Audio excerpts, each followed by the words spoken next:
हाँ प्रिय विद्यार्थियों, साइंस की ऑनलाइन क्लासेज में आपका स्वागत है। कैसे हैं आप? Fit and fine. देखिए यहाँ पर वीडियो आज आपके लिए गति के समीकरण में लेकर आया हूँ। पार्ट 2 है इसका। मोशन चल रहा था हमारा चैप्टर, गति के समीकरण चल रहे हैं आपके सामने।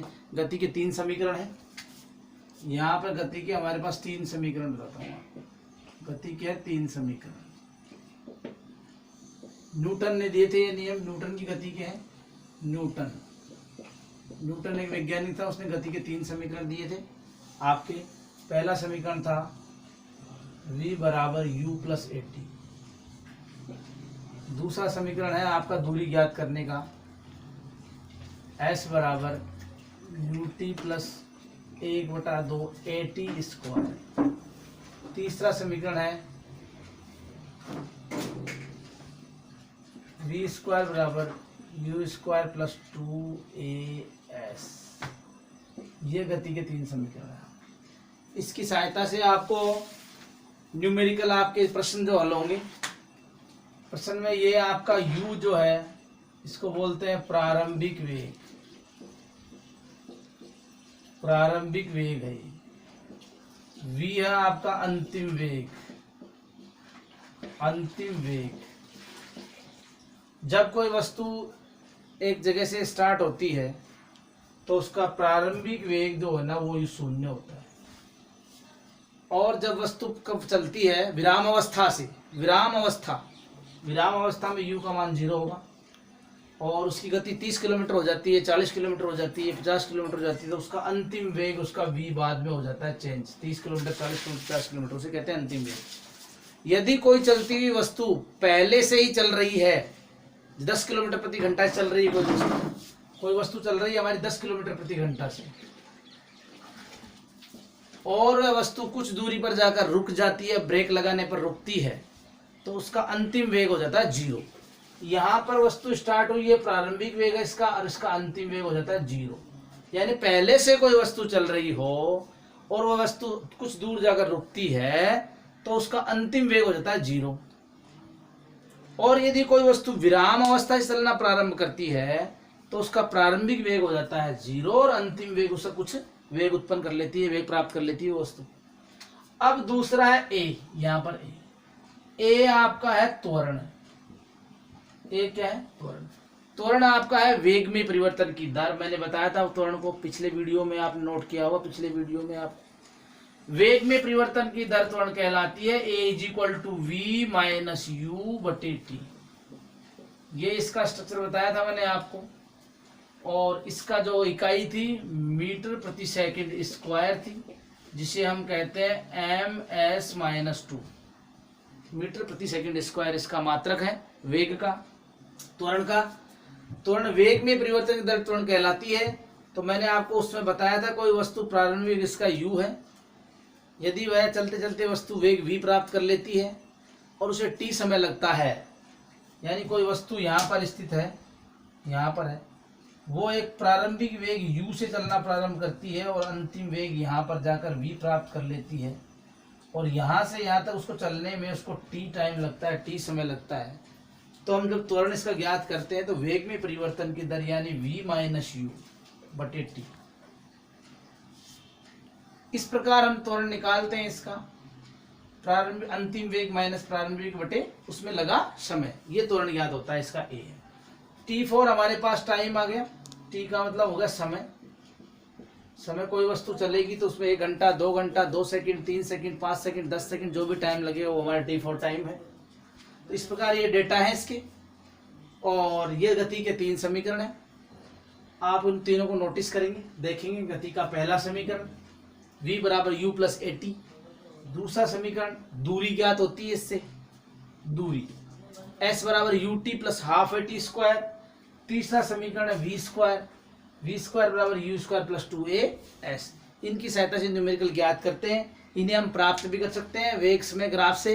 पहला समीकरण हमारे पास जो है, देखो हम ज्ञात कर सकते हैं पहला वेग समय ग्राफ से। दूसरा समीकरण हम समय और स्थिति से ज्ञात कर सकते हैं। तीसरा समीकरण भी हमारा जो है समय और वेग और स्थिति के बीच में संबंध स्थापित करके ज्ञात कर सकते हैं। ये आपके समीकरण हैं। 3 न्यूटन की गति के। हो गया चलो।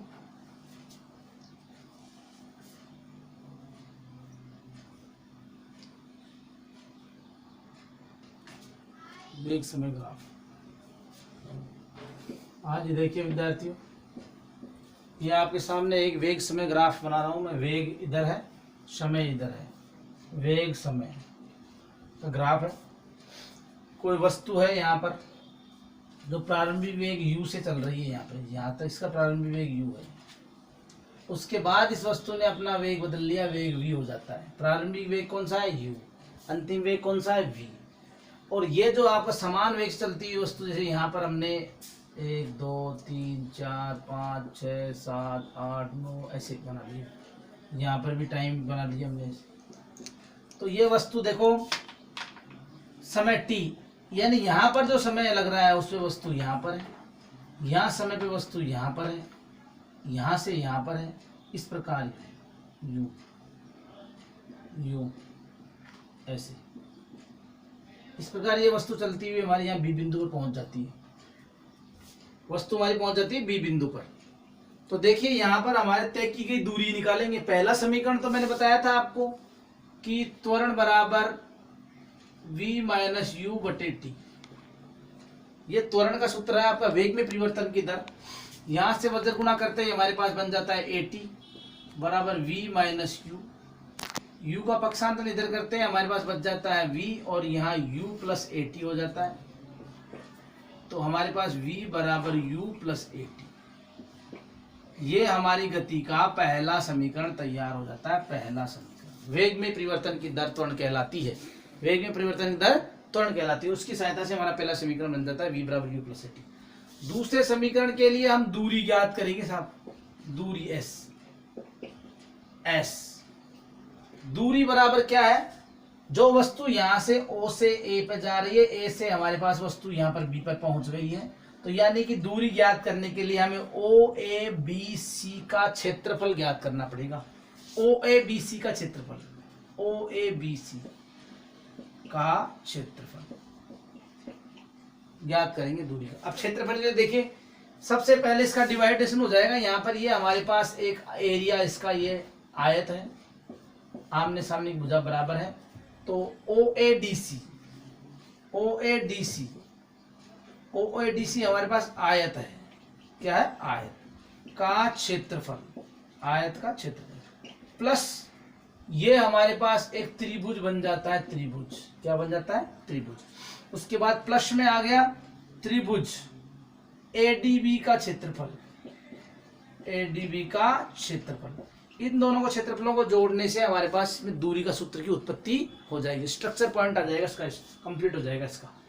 अब हम क्या करेंगे, यहाँ पर S इज इक्वल टू आयत का क्षेत्रफल लंबाई इंटू चौड़ाई। तो यहाँ पर लंबाई है हमारी AD, AD हमारी लंबाई है, चौड़ाई हमारी पास है OA प्लस त्रिभुज का क्षेत्रफल 1/2 इंटू आधार हमारे पास है AD इंटू ऊंचाई हमारे पास यहाँ से यहाँ तक जो है ना, ये आपकी ऊंचाई है, हाइट। तो ऊंचाई हमारे पास हो गई BD। इस सूत्र की सहायता से हम यहाँ पर S की उत्पत्ति कर रहे हैं समीकरण नंबर 2 की। समीकरण नंबर 1 तो आपका हो गया था ऊपर वाला ये, ठीक है। अब समीकरण नंबर 2 के लेने के लिए मैं यहाँ पे चल रहा हूँ ऊपर की ओर। देखिए यहाँ S। अब ये AD जो क्या है हमारा, देखो AD और OA, ये OA हमारे पास यहाँ से यहाँ तक ये U वेग से चल रही थी वस्तु। तो हम यहाँ U इंटू AD हमारे पास ये जो AD है ये OC के बराबर है। OC हमारे पास T टाइम लग रहा है यहाँ पर, देखो U इंटू टी, फिर प्लस का चिन्ह हमारे पास आता है 1/2 इंटू AD हमारा फिर वही OC के बराबर है, यहाँ T और BD। अब देखो जो BD है ना आपका, ये BD है। तो ये कैसे ज्ञात होगा, यहाँ पर O से लेकर D तक प्रारंभिक वेग कितना था? U। बाद में वेग कितना हुआ? V। तो यहां से यहां तक का पूरा वेग तो काउंट हो जाएगा पूरा V, और यहां से यहां तक पूरा वेग हो जाएगा हमारा U। अर्थात BD को निकालेंगे तो BD का हमारे पास बन जाएगा V माइनस U। क्या बन जाएगा? v minus you. तो हमारे पास यहाँ बन गया v माइनस यू, यही बनेगा vd का। एक मिनट रुको, देखिए विद्यार्थियों, यहाँ पर AD बराबर मैंने बता दिया आपको u, फिर OA t 1/2 इंटू टी, और आपका जो BD है यहाँ पे BD लिख दिया हमने। अब क्या है ये BD जो हमारा है ना, BD याद करने के लिए हमें क्या करना पड़ेगा, BD बराबर देखो, सबसे पहले वेग में परिवर्तन की दर हम करें। ये जो त्वरण है ना हमारा A, ये हमारा वेग में परिवर्तन की दर बटे टी। इधर देखो, ये जो BD है हमारा वेग में परिवर्तन की दर है, ये t। BD बराबर हमारे पास है v माइनस यू बटे टी। वेग में परिवर्तन की दर यानी परिवर्तन की दर यहां से यहां तक हुई है, अंतिम वेग यहां से स्टार्ट हुआ है परिवर्तन होना, यहां से यहां तक वेग हमारे पास a तक, OA का वेग OA तक u था, बाद में वेग v हो गया, वेग परिवर्तन हो गया। तो यहाँ पर BD की वैल्यू निकालेंगे, हमारे BD बराबर हमारे पास बन जाता है 80, ये बन जाता है BD बराबर 80। समीकरण नंबर 2 बन गया। ये मान हम BD का यहाँ रख लेंगे। जैसे ही BD का मान रखते हैं हमारे पास दूसरे समीकरण की उत्पत्ति हो जाएगी। समीकरण नंबर 2, समीकरण नंबर 2 बना रहे हैं हम। न्यूटन की गति का दूसरा समीकरण की उत्पत्ति करने के लिए यहाँ पर S बराबर ut इंटू कर देंगे, plus 1/2 into T into AT। तो हमारे पास S is equal to ut plus 1/2 AT square. ये हमारे पास दूसरे समीकरण की उत्पत्ति होगी, समीकरण नंबर 2। समीकरण नंबर 2 चल रहा था, या दूसरा समीकरण बनाया, ठीक है। तीसरे समीकरण को उत्पत्ति करने के लिए ही हम इसी का प्रयोग करेंगे। देखो कैसे करेंगे। समीकरण नंबर 3 की उत्पत्ति करने के लिए v² बराबर u² प्लस 2as, आपको बताया था तीसरा समीकरण मैंने। उसकी उत्पत्ति के लिए समीकरण 3 क्या था, उसकी उत्पत्ति कैसे होगी, आइए बने रहिए आप वीडियो में। तीसरा समीकरण चलते हैं हम समीकरण नंबर 3 की ओर। समीकरण नंबर 3 निकालना है हमें। समीकरण 3 हमारे था v² बराबर u² प्लस 2as। ये समीकरण हमारे पास 3 था, समीकरण नंबर 3। इसकी उत्पत्ति करने के लिए वही हमने अभी ज्ञात किया था कि इसकी जो दूरी थी, दूरी s बराबर पहले मैंने लिखी थी आपको OABC का क्षेत्रफल, OABC का एरिया, पूरा एरिया, उसको 2 भागों में डिवाइड कर दिया हमने पहले। आयत का क्षेत्रफल, त्रिभुज क्षेत्रफल। अब हम 2 भागों में डिवाइड न करके इसको करेंगे हम समलंब चतुर्भुज। यहां लिखेंगे समलंब चतुर्भुज, समलंब चतुर्भुज OABC का क्षेत्रफल, OABC का क्षेत्रफल। अब बात होती है समलंब चतुर्भुज क्षेत्रफल होता है 1/2 इंटू A प्लस B, समांतर भुजाओं का योग इंटू उनके बीच की दूरी। ये हमारे पास सूत्र है समलंब चतुर्भुज क्षेत्रफल, समांतर भुजाओं का योग इंटू उनके बीच की दूरी। अब समांतर भुजाएं कौन सी हुई, एक तो OA और एक BC। तो हम क्या करेंगे, यहाँ पर 1/2 यहाँ लिखेंगे OA और यहाँ लिखेंगे BC, और बीच की दूरी हमारे पास क्या हो जाती है, ये है हमारी बीच की दूरी AD। AD बीच की दूरी है। AD को हम OC भी लिख सकते हैं, क्योंकि AD बराबर OC है, AD बराबर OC, टी टाइम में आएगा ये।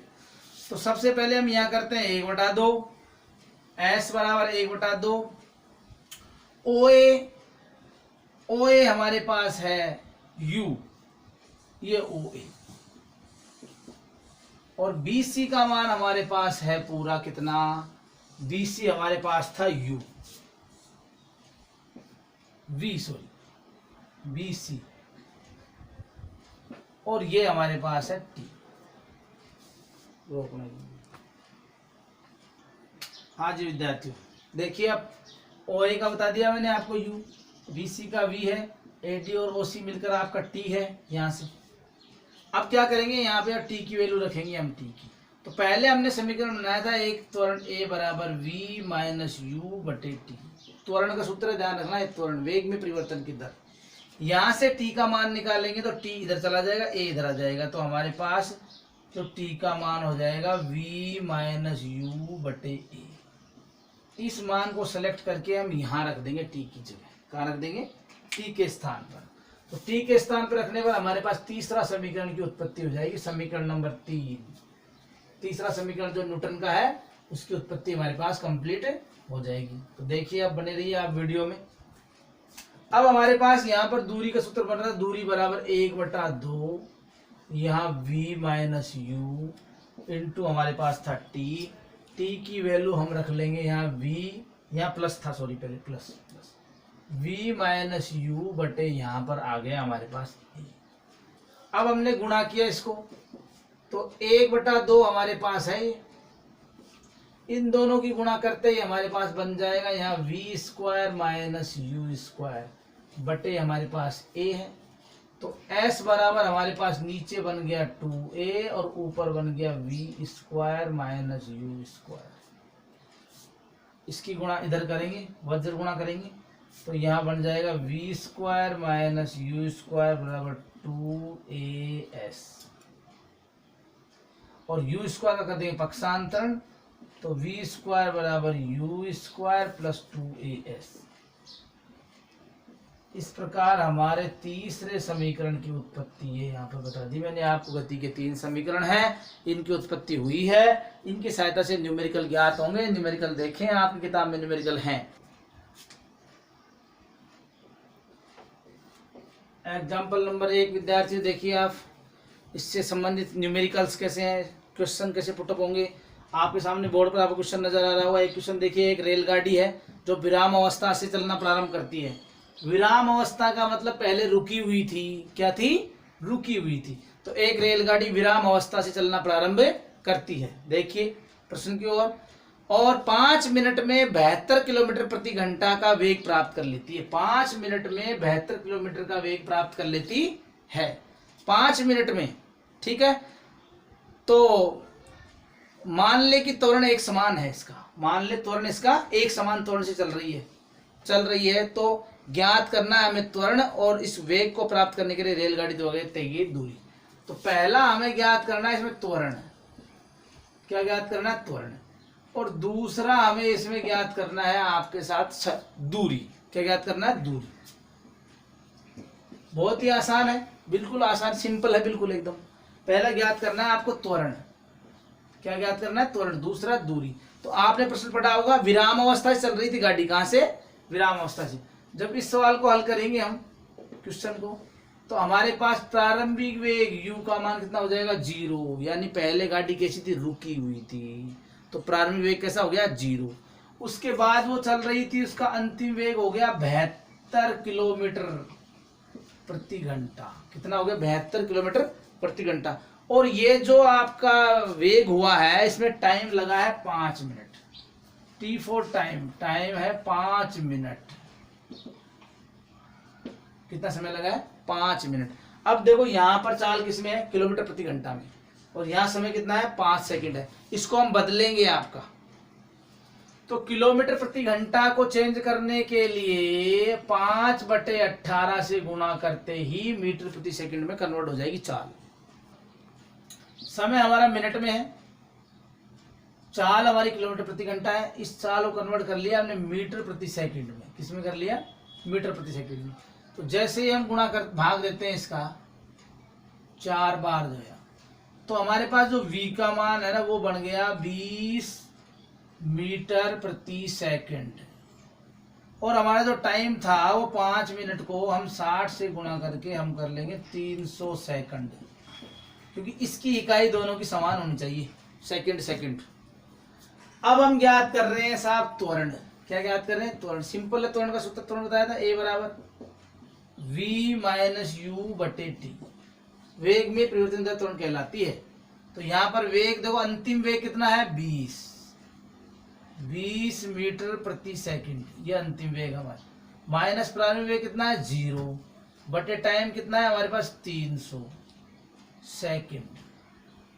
यहाँ पर त्वरण आ रहा है आपके पास। अब क्या करना है? त्वरण का मान निकाला, हमारे पास a का मान निकाल रहे, तो यहाँ पे भाग लग जाएगा 1/15। देखो यहाँ से 0 से 0 कैंसिल हो जाएगी, 2 से ये कट जाएगा 15 बार, 1/15। तो ये ऊपर था मीटर प्रति सेकंड, और ये नीचे था क्या, ऊपर तो था मीटर प्रति सेकंड, और 1 सेकंड हमारे पास नीचे और है, ये रहा। तो हमारे पास त्वरण का मान हो गया 1/15 मीटर प्रति सेकंड स्क्वायर, जिसको हम कह सकते हैं 1/15 ms-2।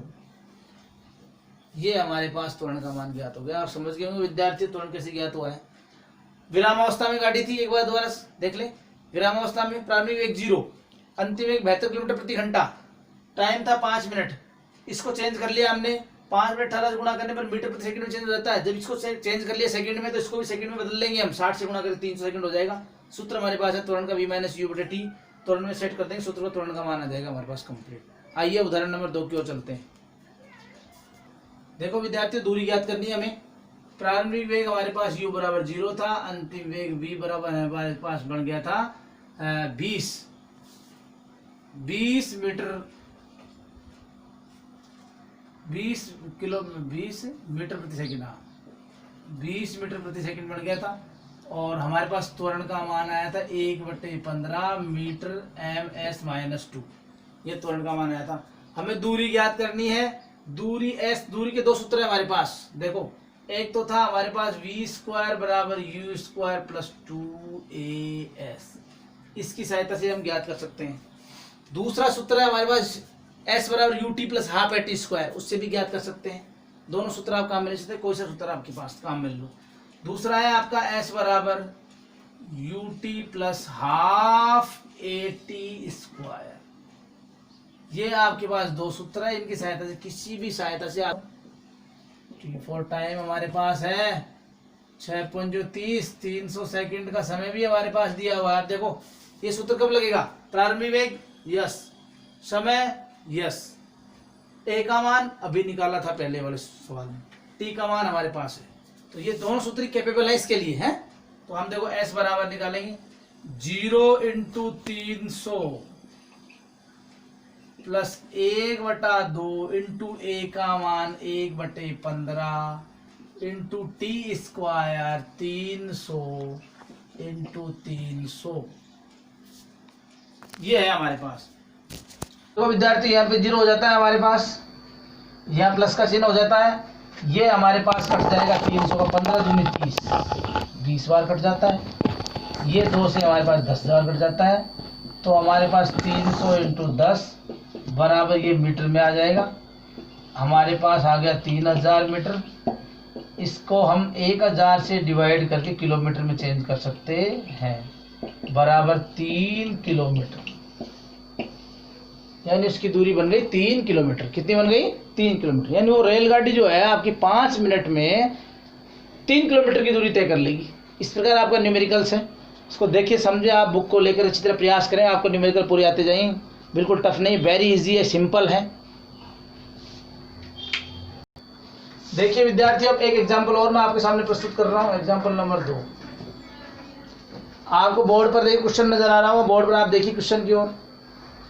किसी कार पर ब्रेक लगाने पर वह गति के विपरीत दिशा में 6 मीटर प्रति सेकंड स्क्वायर का त्वरण उत्पन्न करती है। यानी कोई कार चल रही है, जब वो ढलान से ऊपर की ओर जाएगी, जैसे मान लो ये कार चल रही है यार, ये ऊपर की ओर चली गई यहाँ, तो इस पर ब्रेक लगाया, यहाँ पर ब्रेक, यहाँ पर क्या लगाया, ब्रेक। ब्रेक लगाते ही ये कार पीछे की ओर आएगी, यानी जा रही थी तो यूं, और जैसे छोड़ा हमने इसको छोड़ करके ये पीछे नीचे की ओर आई, इसकी दिशा विपरीत हो गई, यानी त्वरण उत्पन्न हो रहा है इसके अंदर। क्या उत्पन्न हो रहा है, त्वरण। तो त्वरण आपका पीछे की ओर आया तो त्वरण हो गया मंदन, उसे कहते हैं मंदन। क्या कहते हैं, मंदन। यानी त्वरण का मान माइनस में हो जाएगा, ऋणात्मक हो जाएगा। तो आप प्रश्न को और एक बार देख ले। किसी कार पर ब्रेक लगाने पर वह गति के विपरीत दिशा में 6 मीटर प्रति सेकंड स्क्वायर का त्वरण उत्पन्न कर देती है। गति इधर है, विपरीत दिशा इधर है, यानी कि -6 मीटर प्रति सेकंड स्क्वायर।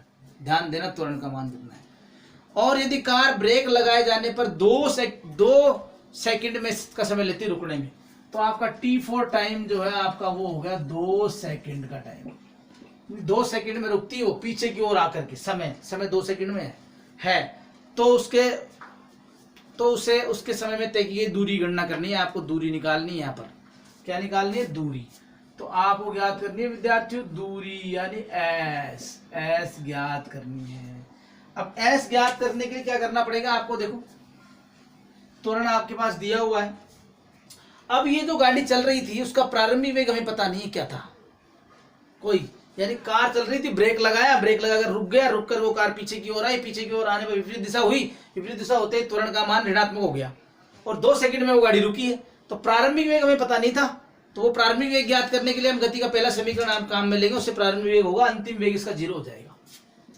ये v बराबर 0 हो गया और u है ना उसका भी पता नहीं है, यानी जब गाड़ी चल रही थी ब्रेक लगा दिया और हमने रोक दिया, उसको रोकते ही 0 हो गया वेग, इसका मतलब अंतिम वेग 0 हो गया, v का मान 0। प्रारंभिक वेग पता नहीं, पहले कुछ वेग से चल रही थी वो, उसका पता नहीं था। अब रुकते ही v का मान क्या हो गया? 0। नोट कर लेना यहाँ पर। अब हम पहला समीकरण लगाएंगे, हमारे पास है v बराबर u प्लस at। इससे क्या होगा कि प्रारंभिक वेग ज्ञात होगा। अब उसमें नोटिस करें आप, a का मान है क्या? है। t का मान है क्या? है।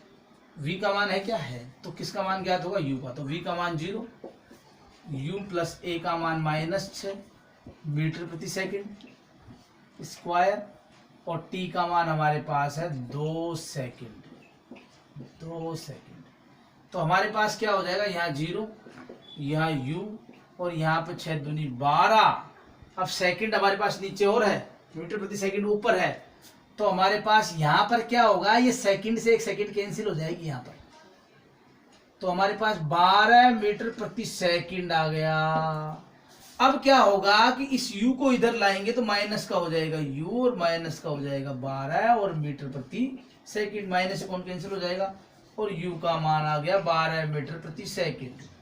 यानी कि वो जो कार चल रही थी उसका प्रारंभिक वेग था 12 मीटर प्रति सेकंड। ठीक है, समझ गई?